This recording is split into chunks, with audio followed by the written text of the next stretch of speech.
ఇప్పుడు మన ప్రియతమ ప్రధానమంత్రి నరేంద్ర మోడీ గారికి పాలమూరు గడ్డ మీద అడుగు పెట్టేసి ఇన్ని వేల కోట్ల రూపాయలు మన తెలంగాణ రాష్ట్రానికి ఇచ్చిన సందర్భంగా మాజీ మంత్రివర్యులు బీజేపీ అఖిల భారత ఉపాధ్యక్షులు శ్రీమతి డికే అరుణ గారు ఒక పాలమూరు జ్ఞాపకను అదే విధంగా కండువతోటి వారికి సన్మానం చేస్తారు.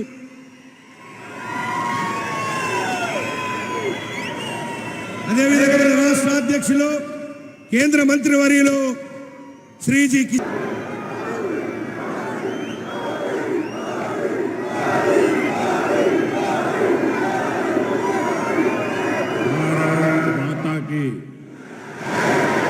भारत माता की పాలమూరు ప్రజలందరికీ నమస్కారాలు మరియు శుభాభినందనలు. मैं देशवासियों से स्वच्छता के कार्यक्रम से जुड़ने का आह्वान करता हूं कि वे भी 1 घंटा निकालकर इस अभियान में शामिल हो. ना कुटुंब सभ्युलारा स्थापन చేశాను. అనేక ప్రారంభోత్సవాలు. वो प्यारी सी गुड़िया को मेरे बहुत बहुत आशीर्वाद. प्रधानमंत्री नरेंद्र मोदी ने रविवार 1 अक्टूबर 2023 को तेलंगाना में कई विकास परियोजनाओं का उद्घाटन किया और विशाल जनसभा को भी संबोधित किया. इस दौरान उन्होंने कहा कि हाल के वर्षों में तेलंगाना के लोगों ने लोकसभा, विधानसभा और निकाय चुनाव में भाजपा को मजबूत किया है. उन्होंने कहा कि यहाँ जो जनसैलाब दिख रहा है उससे वे आश्वस्त हैं कि तेलंगाना के लोगों ने बदलाव का अपना इरादा पक्का कर लिया है. इस दौरान पीएम मोदी ने जनता से स्वच्छता के कार्यक्रम में जुड़ने का आह्वान करते हुए ये भी कहा कि वे भी 1 घंटे निकालकर इस अभियान में शामिल हों. प्रधानमंत्री ने इस दौरान एक बड़ी घोषणा की कि भारत सरकार मुगलू जिले में जो सेंट्रल ट्राइबल यूनिवर्सिटी की स्थापना करने जा रही है उसका नाम जनजातीय देवियां समक्का सारक्का के नाम पर रखा जाएगा. महबूब नगर में रैली को संबोधित करते हुए पीएम मोदी ने कहा कि नागपुर विजयवाड़ा कॉरिडोर के जरिए तेलंगाना, आंध्र प्रदेश और महाराष्ट्र में आवाजाही बहुत आसान होने वाली है. उन्होंने बताया कि इसके कारण इन तीनों राज्यों में व्यापार, पर्यटन और उद्योग धंधों को भी काफ़ी बढ़ावा मिलेगा. उन्होंने इस दौरान कृष्णा स्टेशन से हैदराबाद, रायपुर, हैदराबाद ट्रेन सेवा का उद्घाटन भी किया. प्रधानमंत्री ने 13,500 करोड़ रुपए से अधिक की कई विकास परियोजनाओं की आधारशिला रखी. इस दौरान उन्होंने हल्दी किसान के लिए नेशनल टर्मरिक बोर्ड के गठन की घोषणा भी की. पीएम मोदी ने कहा कि कोरोना के बाद हल्दी की डिमांड बढ़ी है, इसीलिए हल्दी किसानों के लिए सरकार का बहुत बड़ा तोहफा है. बता दें कि प्रधानमंत्री नरेंद्र मोदी ने जिन समक्का सारक्का का जिक्र किया उनका कोया जनजाति समाज में बड़ा स्थान है और उनकी पूजा की जाती है. हर साल उनके सम्मान में त्यौहार मनाया जाता है. पीएम ने कहा कि हम अपने अन्नदाताओं को सम्मान दे रहे हैं, उनकी मेहनत का सही मूल्य दे रहे हैं. वहीं उन्होंने याद दिलाया कि 2014 में कांग्रेस की सरकार के समय तेलंगाना के किसानों से धान की एमएसपी पर खरीद पर 3,400 करोड़ खर्च किए गए थे, लेकिन भाजपा सरकार ने 1 साल में 37,000 करोड़ रुपए किसानों के लिए खर्च किया है. पीएम मोदी ने इस दौरान जानकारी दी कि 2014 में एलपीजी कनेक्शन की संख्या लगभग 14 करोड़ थी, अब वह बढ़कर 32 करोड़ हो गई है. उन्होंने कहा कि तेलंगाना की धरती वीरंगनाओं की धरती है, जहां की माताओं बहनों के वोट ने मोदी को मजबूत किया है, जिसने देश भर की महिलाओं को सशक्त किया. మనం వేచిస్తున్నటువంటి మన ప్రియతమ ప్రధానమంత్రి శ్రీ నరేంద్ర మోడీ గారు మాట్లాడతారు. వారి యొక్క ప్రసంగాన్ని ఓబీసీ మోర్చా అఖిల భారత అధ్యక్షులు డాక్టర్ లక్ష్మణ్ గారు తెలుగులో ట్రాన్స్లేషన్ చేస్తారు. కాబట్టి మోడీజీని మాట్లాడాల్సిందిగా కోరుతున్నాను.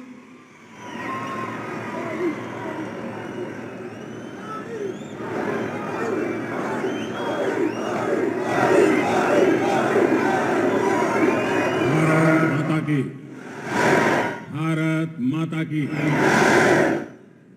పాలమూరు ప్రజలందరికీ నమస్కారాలు మరియు శుభాకాంక్షలు। यहाँ आने से पहले मुझे आज सुबह स्वच्छता अभियान के कार्यक्रम में शामिल होने का अवसर मिला। मैं देशवासियों से स्वच्छता के कार्यक्रम से जुड़ने का आह्वान करता हूं कि वे भी 1 घंटा निकालकर इस अभियान में शामिल हो।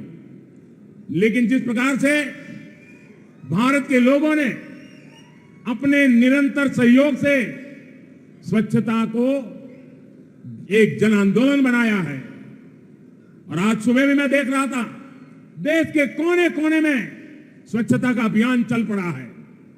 मुझे विश्वास है कि आज शुरू हुए इस अभियान में भी ऐसे ही जबरदस्त भागीदारी होगी। పాలమూరు ప్రజలందరికీ నా నమస్కారాలు మరియు శుభాభినందనలు। ఇక్కడికి రాకముందు ఉదయము స్వచ్ఛతా కార్యక్రమంలో పాల్గొనేటువంటి అవకాశం నాకు వచ్చింది। స్వచ్ఛతా కార్యక్రమంలో పాల్గొనాలని, ఈ ప్రచారంలో పాల్గొనడానికి 1 గంట సమయం కేటాయించాలని నా దేశ ప్రజలకు నేను విజ్ఞప్తి చేస్తా ఉన్నాను।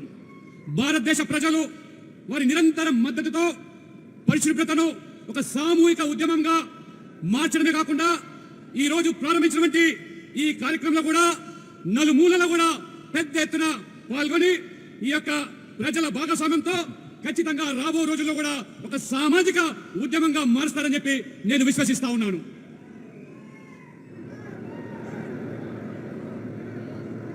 నా కుటుంబ సభ్యులారా, आज मुझे तेलंगाना के लोगों के कल्याण के लिए कई परियोजनाओं का शिलान्यास और लोकार्पण करने का सौभाग्य मिला। 13,500 करोड़ से ज्यादा की ये परियोजनाएं तेलंगाना को विकास की नई बुलंदियों पर पहुंचाएगी। इनसे तेलंगाना के युवाओं के लिए बड़ी संख्या में रोजगार के नए अवसर भी बनेंगे।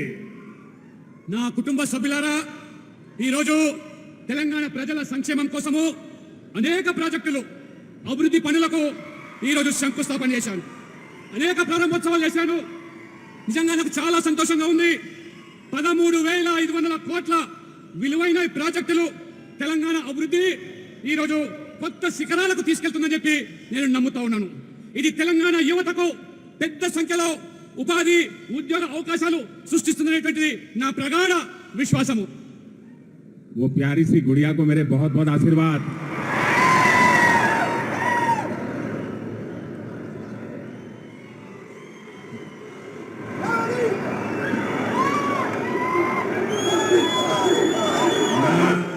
कुटुंब सभ्युलारा, हाल के वर्षों में तेलंगाना के लोगों ने लोकसभा, विधानसभा और निकाय चुनाव में भाजपा को मजबूत किया है। आज यहां जो जन सैलाब दिख रहा है, उससे मैं आश्वस्त हूं कि तेलंगाना के लोगों ने बदलाव का अपना इरादा पक्का कर लिया है। तेलंगाना बदलाव चाहता है, क्योंकि अब राज्य में भ्रष्टाचार नहीं, पारदर्शी ईमानदार सरकार चाहिए। तेलंगाना बदलाव चाहता है, क्योंकि अब उसे झूठे वादे नहीं, जमीन पर काम चाहिए। तेलंगाना बदलाव चाहता है, क्योंकि अब उसे भाजपा सरकार चाहिए।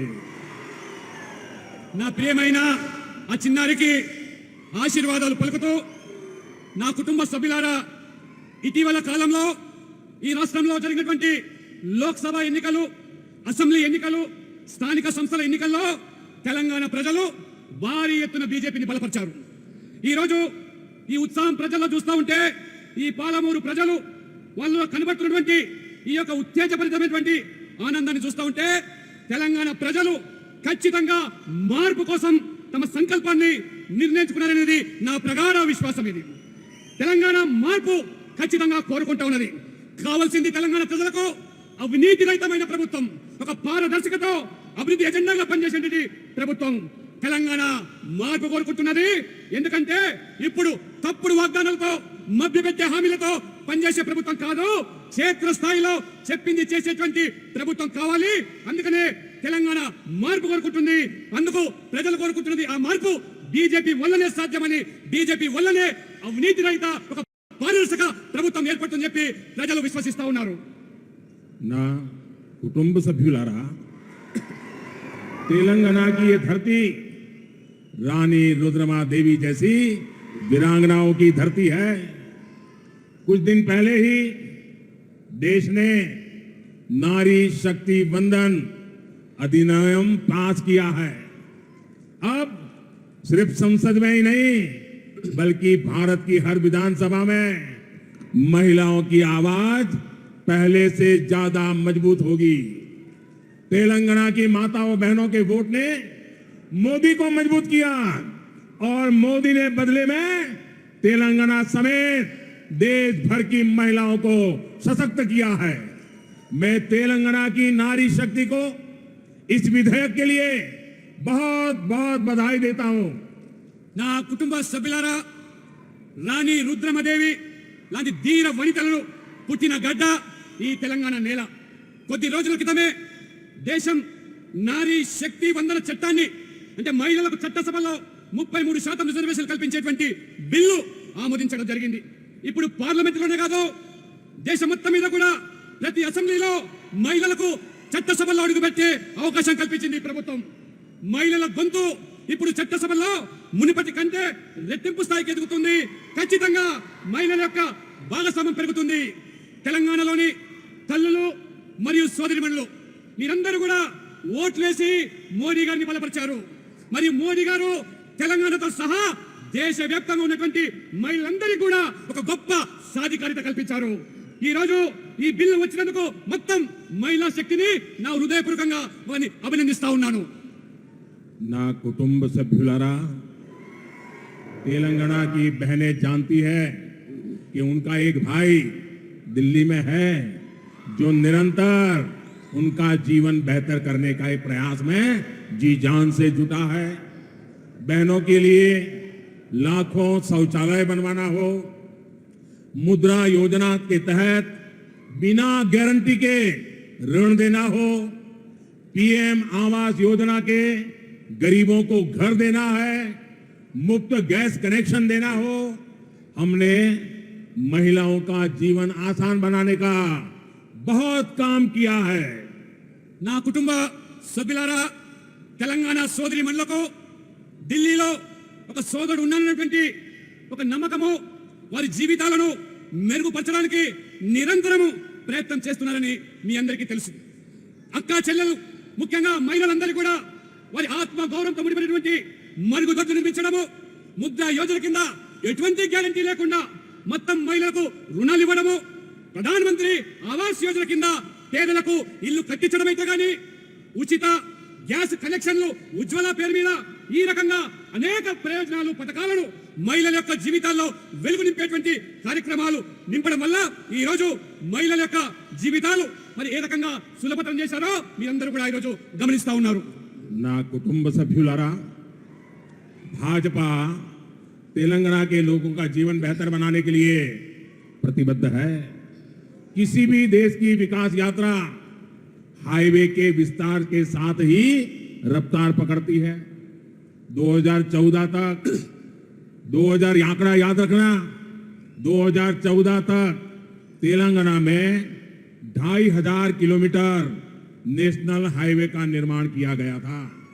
लेकिन हम इतने ही लंबे हाईवे सिर्फ 9 वर्षों में पूरे करके दिखाए हैं.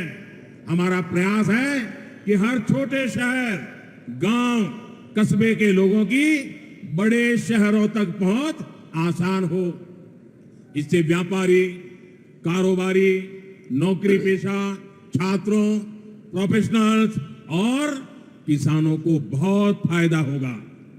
నా కుటుంబ సభ్యులారా, తెలంగాణ ప్రజల బతుకులు బాగుపడేందుకు బీజేపీ కట్టుబడి ఉన్నది. ఏ దేశమైనా అభివృద్ధి ప్రయాణం జరగాలంటే హైవేల విస్తరణతోనే అది ఊపందుకుంటుంది. 2014 పూర్వము తెలంగాణలో గత పాలకులు ప్రభుత్వాలు కేవలం 2500 కిలోమీటర్ల జాతీయ రహదారులు నిర్మిస్తే ఈ 9 సంవత్సరాల్లోనే మా ప్రభుత్వము అదనంగా 2500 కిలోమీటర్లు నిర్మాణం చేసి 1,00,000 కోట్ల పైగా డబ్బులు వెచ్చించి ఏ రకంగా ఇవాళ జాతీయ రహదారుల నిర్మాణమే కాకుండా ప్రతి పల్లె, ప్రతి నగరము, ప్రతి పట్టణము ఆ రకంగా పేద ప్రజలందరూ కూడా పెద్ద పెద్ద నగరాలకు చేరుకోవడానికి సులభతరం చేయడానికి ఈ రోడ్ల నిర్మాణ కార్యక్రమం ప్రభుత్వం చేయడం జరుగుతున్నది. దీంతో వ్యాపారులు, ఉద్యోగులు, విద్యార్థులు చేతి వృత్తుల మీద ఆధారపడి జీవించేటువంటి ఈ కుల వృత్తుల మీద జీవించేటువంటి వాళ్ళే కాకుండా కొలువులు చేసే వాళ్లకు, ముఖ్యంగా రైతులకు పెద్ద ఎత్తున ఈ రైతులు ఏదైతే ఇవాళ పట్టణాలకు, నగరాలకు రావడానికి దోహదపడేటువంటి ఈ నిర్మాణము ఈ ప్రభుత్వం ద్వారా జరుగుతున్న విషయాన్ని మీరందరూ కూడా గమనించాలి. ना कुटुंब सभ्युलारा, हम अपने अन्नदाता को सम्मान दे रहे हैं, उनकी मेहनत का सही मूल्य दे रहे हैं। 2014 में तेलंगाना के किसानों से एमएसपी पर, धान की खरीद पर 3,400 करोड़ रुपए खर्च किए गए थे। ये आंकड़ा याद रखना। 2014 पुरानी कांग्रेस के जमाने की सरकार की बात कर रहा हूं। 3,400 करोड़ रुपया, लेकिन हमने एक साल में 27,000 करोड़ रुपए किसानों के लिए खर्च किए हैं। ये राशि 8 गुना ज्यादा है। ये पैसे भी सीधे किसानों के खाते में जा रहे हैं। इसमें किसी बिचौलिए के लिए कोई जगह नहीं है। लेकिन मुझे अफसोस है कि यहां की सरकार ने किसान योजनाओं को अपनी काली कमाई का जरिया बना लिया है। तेलंगाना में सिंचाई परियोजनाओं के नाम पर सिर्फ और सिर्फ भ्रष्टाचार हुआ है। आपने कहीं भी सुना है कि किसी सिंचाई परियोजना का उद्घाटन हो गया लेकिन उसमें किसानों के लिए पानी नहीं मिल रहा? ऐसा तेलंगाना में हो रहा है। तेलंगाना के किसान ये रोज देख रहे हैं। నా కుటుంబ సభ్యులారా, మేము ముఖ్యంగా మన రైతులు ఆరుగాలం కష్టపడి పండించేటువంటి పంటకు ఏ రకంగా గౌరవిస్తున్నామో వాళ్ళ కష్టాన్ని మరియు వారికి తగిన ధరను కూడా ఈ ప్రభుత్వం ఇస్తా ఉన్నది. 2014 పూర్వము ఒకసారి ఆలోచన చేయండి. కాంగ్రెస్ కాలంలో, కాంగ్రెస్ హయాంలో కేవలం 3,400 కోట్లు మాత్రమే గిట్టుబాటు ధరతో ఆ ధాన్యాన్ని వారు కొనుగోలు చేస్తే అది కాంగ్రెస్ యొక్క నిర్వాహకం. కానీ మా ప్రభుత్వము ఒక్క సంవత్సరంలోనే రైతుల శ్రేయస్సు కోసము, రైతుల సంక్షేమం కోసము 27,000 కోట్లు ఈ రోజు వారి కోసం ఖర్చు పెట్టామంటే ఇది 8 రెట్లు ఒక్క సంవత్సరంలోనే తెలంగాణ రైతాంగానికి మోదీ ప్రభుత్వం ఏ రకంగా కట్టుబడి ఉందో ఒక్కసారి మీరందరూ ఆలోచన చేయండి. అంతేకాదు ఈ డబ్బు ఏదైతే ఉందో అది నేరుగా ఈ రైతుల బ్యాంకు ఖాతాలకు వెళ్తుంది. దళారుల పాత్ర లేదు, మధ్యవర్తుల పాత్ర లేదు. వాళ్ళ బ్యాంకు ఖాతాలకి 27,000 కోట్ల జమ చేసే ప్రభుత్వం ఈ మోదీ ప్రభుత్వం. కానీ ఈ ప్రభుత్వం, ఇక్కడ కేసీఆర్ ప్రభుత్వం రైతు పథకాల పేరుతో ఏ రకంగా అక్రమ సంపాదన కూడా కట్టుకుంటున్నాడో, అక్రమ అర్జన ఏ రకంగా చేసుకుంటున్నారో, రైతుల పథకాలను ఏ రకంగా ఒక ఆదాయ మార్గంగా చేసుకుంటున్నారో మీరందరూ గమనిస్తున్నారు. ముఖ్యంగా తెలంగాణలో సాగునీటి ప్రాజెక్టుల పేరు మీద పెద్ద ఎత్తున ఇవాళ అవినీతి జరుగుతూ ఉన్నది. పెద్ద ఎత్తున ఇవాళ ఏ రకంగా ఇవాళ ఈ తెలంగాణలో సాగునీటి ప్రాజెక్టుల మీద జరుగుతున్న దోపిడీ మీరు గమనిస్తూ ఉన్నారు. ఈ తెలంగాణలో సాగునీటి ప్రాజెక్టుల పేరు మీద ప్రారంభోత్సవాలు జరుగుతాయి, ఆర్భాటాలు జరుగుతాయి, హంగామా జరుగుతుంది. కానీ రైతులకు మాత్రము నీరు అందేదే లేదు, రైతులకు ఒక చుక్క నీరు వచ్చేలేదు. ఇది తెలంగాణలో జరుగుతున్నటువంటి రైతుల పట్ల ఈ ప్రభుత్వ దోపిడీ. రైతులు రోజువారీగా కూడా ఇది గమనిస్తూ ఉన్నారు. ना कुटुंब सभ्युलारा, तेलंगाना के किसानों से कर्ज माफी इसका वादा किया गया था, लेकिन खोखले वादों की वजह से कई किसानों को अपनी जान देनी पड़ी, क्योंकि राज्य सरकार ने उनकी समस्याओं पर ध्यान नहीं दिया। तेलंगाना में हमारी सरकार नहीं है, फिर भी हमने तेलंगाना के किसानों की मदद करने का भरपूर प्रयास किया। हमने वर्षों से बंद पड़े रामागुंडम फर्टिलाइजर प्लांट को फिर से शुरू किया ताकि किसानों को इसका फायदा मिले। पीएम किसान सम्मान निधि योजना के तहत तेलंगाना के किसानों को करीब 10,000 करोड़ रुपए सीधे उनके खाते में दिए गए हैं।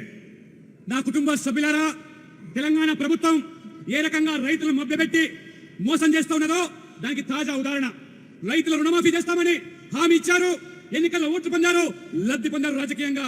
కానీ ఈ రాష్ట్ర ప్రభుత్వం రైతులను పట్టించుకోకపోవడం వల్ల అనేక మంది వల్ల ఈ తెలంగాణలో రైతులు ఆత్మహత్యలు చేసుకునే దుస్థితి ఈ రోజు కొనసాగుతున్నది. ఇది కేవలం రైతులకు వాగ్దానాలు చేసి ఏ రకంగా మోసం చేస్తున్నదో మీరందరూ కూడా గమనించాలి. ఎందుకంటే ఇవాళ తెలంగాణలో మా ప్రభుత్వం లేదు, అయినా రైతులను ఆదుకోవడానికి అనేక ప్రయత్నాలు చేస్తూ ఉన్నాం. ఇవాళ ముఖ్యంగా రైతులకు ఉపయోగపడేటువంటి, రైతులకు దోహదపడేటువంటి ఎరువులు, ఆ ఎరువుల కోసము ఏళ్ల తరబడి గత ప్రభుత్వాల పాలకులో రామగుండం ఎరువుల కంపెనీ కార్మికులు మూతపడితే 6,300 కోట్లు ఖర్చు పెట్టి దానిని తెరిపించాం. ఇవాళ రైతులందరూ కూడా, ఇవాళ తెలంగాణ రైతులకే కాకుండా దక్షిణాది రైతులకు కూడా ఎరువులు సరసమైన ధరలో అడిగిన వెంటనే ఇవాళ ఎరువులు కల్పిస్తా ఉన్నాం. రైతులకు ఇవాళ పెట్టుబడి సహాయం కింద ప్రధానమంత్రి కిసాన్ సమ్మాన్ నిధి యోజన కింద దాదాపు 10,000 కోట్ల రూపాయలు తెలంగాణ రైతులకు మా ప్రభుత్వం అందించే విషయాన్ని మీకు గుర్తు చేస్తా ఉన్నాను. నా కుటుంబ సభ్యులారా, अब से कुछ देर पहले मैंने तेलंगाना के हल्दी किसानों से जुड़ी बहुत बड़ी घोषणा की है। भारत विश्व में हल्दी का सबसे बड़ा प्रोड्यूसर, कंज्यूमर और एक्सपोर्टर है। 2014 की तुलना में आज भारत करीब करीब 2 गुनी मात्रा में हल्दी का विदेशों में एक्सपोर्ट करता है। भारत में अलग अलग स्पाइसेज को बढ़ावा देने के लिए स्पाइसेज बोर्ड पहले से काम करते आ रहे हैं, लेकिन हल्दी जैसे गोल्डन स्पाइस के लिए कोई बोर्ड नहीं था। अब भाजपा सरकार ने तय किया है कि देश में एक अलग नेशनल टर्मरिक बोर्ड बनाया जाएगा। इसका बहुत बड़ा लाभ तेलंगाना के किसानों को होगा। इससे हल्दी के उत्पादन में, वैल्यू चेन में, हल्दी के एक्सपोर्ट में किसानों को बहुत बड़ी मदद मिलेगी। నా కుటుంబ సభ్యులారా, ఇప్పుడే కొద్ది సమయం కింద తెలంగాణ పసుపు రైతులకు సంబంధించినటువంటి ఒక గొప్ప ప్రకటన నేను చేశాను. భారతదేశము ప్రపంచంలోనే అతిపెద్ద పసుపు ఉత్పత్తిదారు, వినియోగదారు మరియు ఎగుమతిదారులు. 2014తో పోలిస్తే కరోనా కంటే ముందు నేడు భారతదేశము పసుపు ఎగుమతి పరిణామము దాదాపు రెట్టింపోయిన విషయాన్ని మేము గమనించాం. భారతదేశంలో అనేక రకాల వివిధ మసాలా దినుసులను ప్రోత్సహించడానికి సుగంధ ద్రవ్యాల బోర్డు ఇప్పటికే పనిచేస్తూ ఉన్నది.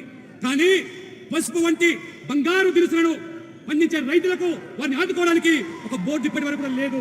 ఇప్పుడు మా ప్రభుత్వము దేశంలోనే ఒక ప్రత్యేకమైనటువంటి ఈ పసుపు రైతులను ఆదుకోవడానికి జాతీయ పసుపు బోర్డును ఏర్పాటు చేయాలని మా ప్రభుత్వం నిర్ణయించింది. ఇప్పుడే ఇంతకుముందు ప్రకటన చేశాను. ఇది తెలంగాణ రైతులకు ఎంతో మేలు చేస్తుంది. ఇది పసుపు ఉత్పత్తి విలువలతో కూడుకున్నటువంటి మరి ఈ యొక్క పసుపును ఎగుమతిలో రైతులకు కూడా ఎంతో మేలు చేస్తుంది. నిజంగా ఇది పసుపు రైతులకు ఒక గొప్ప కానుకగా నేను అభివర్ణిస్తా ఉన్నాను. నా కుటుంబ సభ్యులారా, తెలంగాణ कला, संस्कृति और कौशल से समृद्ध जगह है। यहां बनने वाले उत्पादों को दुनिया भर में पसंद किया जा रहा है। कुछ दिन पहले मैंने दक्षिण अफ्रीका के राष्ट्रपति को बिदरी कला से तैयार गिफ्ट भेंट किया था।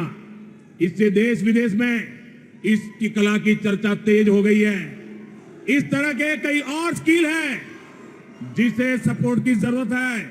हाल ही में हमने पीएम विश्वकर्मा योजना लॉन्च किया। बहुत सारे विश्वकर्मा साथी एसटी, एससी, ओबीसी बैकग्राउंड से आते हैं। हाथ के हुनर से कमाई करने वाले ऐसे कारीगरों की दशकों से उपेक्षा की जा रही थी। ऐसे साथियों को सपोर्ट देने के लिए ही पीएम विश्वकर्मा योजना लाई गई है। इससे हमारे विश्वकर्मा भाइयों बहनों को आधुनिक औजार मिलेंगे, उनके बनाए उत्पादों को नया बाजार मिलेगा। నా కుటుంబ సభ్యులారా, తెలంగాణ గొప్ప కళలతో కూడుకున్నటువంటి ప్రాంతం ఇది. కళలు మన సంస్కృతి నైపుణ్యాలకు ప్రత్యేకమైనటువంటి ప్రాంతంగా ఇవాళ తెలంగాణ కొనియాడబడుతుంది. ఇక్కడ తయారయ్యేటువంటి ఈ ప్రతి ఉత్పత్తి కూడా ప్రపంచవ్యాప్తంగా ఆదరణ లభిస్తూ ఉన్నది. కొద్ది రోజుల క్రితం నేను దక్షిణాఫ్రికా సంబంధించిన అధ్యక్షుడికి బిద్రీ కళతో తయారు చేసినటువంటి ఒక బహుమతిని అందించాను. దేశ విదేశాల్లో ఆ బహుమతిలో ఉన్నటువంటి కళను చూసి ఇవాళ చర్చ ఊపందుకుంటూ ఉన్నది. ఆ రకంగా ఈ నైపుణ్యాలు ఉన్నటువంటి వాళ్లకు మద్దతు అవసరమనే ఆలోచనతోనే ఈ రోజు చేతి వృత్తుల మీద, కుల వృత్తుల మీద ఆధారపడి జీవించేటువంటి పేద బడుగు బలైన వర్గాలు, దళితులు, ఆదివాసీల కోసం ప్రధానమంత్రి విశ్వకర్మ యోజన ఈ యొక్క పథకాన్ని ప్రవేశించాను. గత ప్రభుత్వాలు పూర్తిగా ఈ చేతి వృత్తుల మీద, ఈ కుల వృత్తుల మీద ఆధారపడ్డ వర్గాలను నిర్లక్ష్యం చేస్తే, విస్మరిస్తే ఈ రోజు ఆ హస్తకళలకు మద్దతు ఇవ్వడానికి ప్రధానమంత్రి విశ్వకర్మ యోజన తీసుకురావడం జరిగింది. వారికి ఆధునిక ఉపకరణాలు, ఉత్పత్తులు గొప్ప మార్కెట్ మేము కల్పించబోతా ఉన్నాము. आपके प्यार के लिए मैं आपका बहुत आभारी हूं. इतना प्यार, इतना उत्साह, यह अद्भुत है.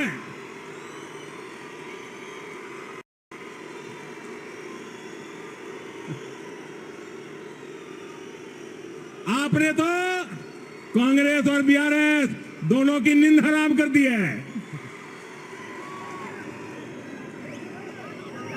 ना कुटुंब सभ्युलारा, मैं आपको भारत सरकार के एक बहुत ही अहम निर्णय के बारे में भी बताना चाहता हूं.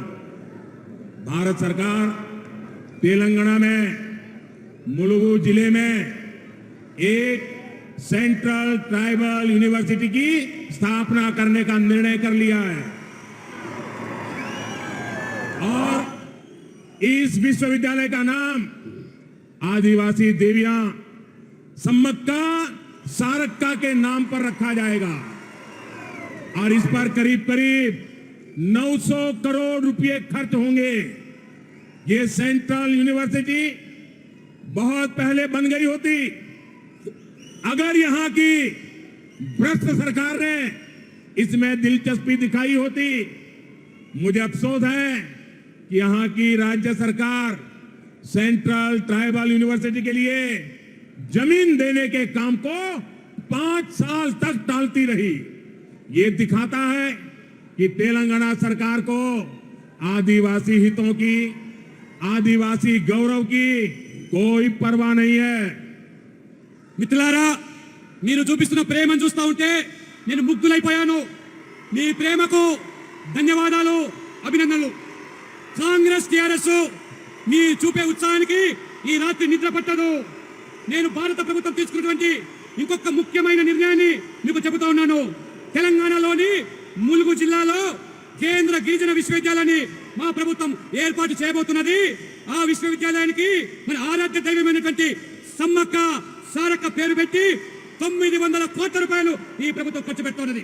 ఇదే ప్రభుత్వం కనుక ముందుగానే సహకరించినట్టయితే ఇంత జాప్యం అయ్యేది కాదు, ఆలస్యం అయ్యేది కాదు, భూమి ఇవ్వలేదు. ఈ ప్రభుత్వానికి ఆదివాసీల పట్ల, గిరిజన పట్ల ఏమాత్రం కూడా శ్రద్ధ లేదని ఇది తేలిపోతున్నది. అందుకనే మా ప్రభుత్వం ఈ 900 కోట్ల రూపాయలతో గిరిజన ప్రయోజనాల కోసం, వారి అవసరాల కోసం ఈ యొక్క విశ్వవిద్యాలయాన్ని మేము ఏర్పాటు చేస్తా ఉన్నాము. నా కుటుంబ సభ్యులారా, तेलंगाना सरकार कार की है, लेकिन उस कार का स्टीयरिंग किसी और के पास है. आप भी जानते हैं कि तेलंगाना सरकार को कौन चला रहा है. तेलंगाना की प्रगति को दो फैमिली रन पार्टीज ने रोक के रखा है. इन दोनों ही फैमिली रन पार्टीज की पहचान करप्शन और कमीशन से है. इस दोनों पार्टियों का एक ही फॉर्मूला है, party of the family, by the family and for the family. మిత్రులారా, ఈ తెలంగాణ ప్రభుత్వం యొక్క గుర్తు, పార్టీ గుర్తు కారు గుర్తు. మీ అందరికీ తెలుసు ఆ కారు స్టీరింగ్ ఎవరి వద్ద ఉన్నదో, ఈ ప్రభుత్వాన్ని ఎవరు నడుపుతున్నారో కూడా మీ అందరికీ తెలుసు. ఈ 2 కుటుంబ పార్టీల వల్ల మొత్తం తెలంగాణలో అభివృద్ధి కుంటుపడింది. ఈ 2 కుటుంబాలు నడిపే పార్టీలు అవినీతికి, కమిషన్లకు పెట్టింది పేరు. ఈ 2 పార్టీలకు ఉన్న ఒకే ఫార్ములా కుటుంబము.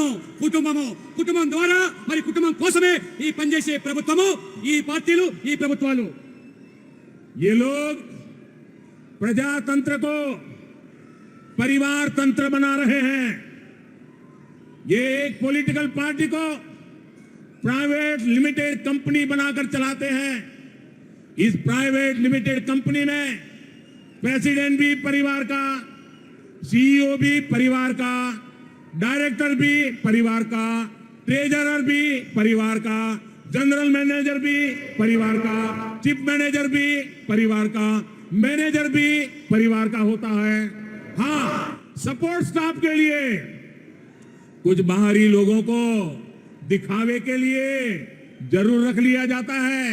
यानी हर बड़े पद पर या तो परिवार के लोग खुद बैठते हैं या फिर अपने करीबी को ही बिठाते हैं। पार्टी का कोई भी फैसला इनकी मर्जी के बिना नहीं हो सकता। परिवारवादी पार्टियां अपने परिवार का ही भला करने में जुटी है, लेकिन भाजपा को देश के सामान्य नागरिक के परिवार की चिंता है। हमारा फोकस आपके परिवार को बेहतर जीवन और बेहतर अवसर देने पर है। మిత్రులారా, వీళ్ళందరూ కూడా ఈ ప్రజాస్వామ్య వ్యవస్థను కుటుంబ వ్యవస్థగా మార్చేశారు. వారు ఒక ప్రైవేట్ లిమిటెడ్ కంపెనీగా ఒక రాజకీయ పార్టీ నడిపిస్తా ఉన్నారు.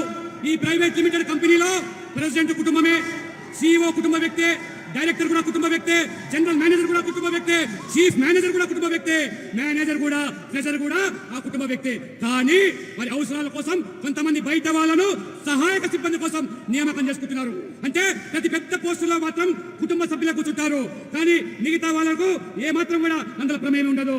ఈ కుటుంబ ఆధారిత పార్టీలు తమ కుటుంబాల మేలు కోసమే పనిచేస్తాయి, కానీ దేశంలోని సాధారణ పౌరుల కుటుంబం కోసము బీజేపీ మేము ఎంతో మరి ఆందోళన చెందుతున్నాము. అందుకనే మీ అందరి కూడా మీ కుటుంబం, దేశమంతా కూడా మా కుటుంబాన్ని భావిస్తూ ఒక మెరుగైన జీవితం కోసం, మంచి అవకాశాల కోసం మా ప్రభుత్వం కృషి చేస్తా ఉన్నది, కట్టుబడి ఉన్నదని చెప్పి కూడా మీకు తెలియజేస్తా ఉన్నాను.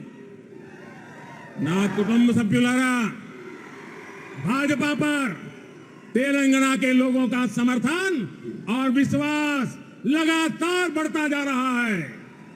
यहाँ के युवाओं, महिलाओं, किसानों को सिर्फ मोदी की गारंटी पर भरोसा है, क्योंकि मोदी जो गारंटी देता है वो पूरी करके रहता है। तेलंगाना के लोग भी यही चाहते हैं कि उनसे किए गए सभी वादे पूरे हो। हमें मिलकर तेलंगाना को प्रगति के नए रास्ते पर लेकर जाना है। आप सबने इतनी बड़ी संख्या में आकर आशीर्वाद दिए और स्वयं वरुण देवता भी हमें आशीर्वाद देने आ गए हैं। आज जिस प्रकार से यहाँ की पार्टी ने मुझे आपके बीच आने का अवसर दिया, मुझे बहुत पुराने मेरे साथियों के कई वर्षों के बाद दर्शन करने का मौका मिला। आज मेरा जीवन धन्य हो गया आपके दर्शन करके, आप साथियों के दर्शन करके, तेलंगाना की जनता जनार्दन के दर्शन करके, और इसके लिए मैं आप सभी का बहुत बहुत धन्यवाद करता हूं।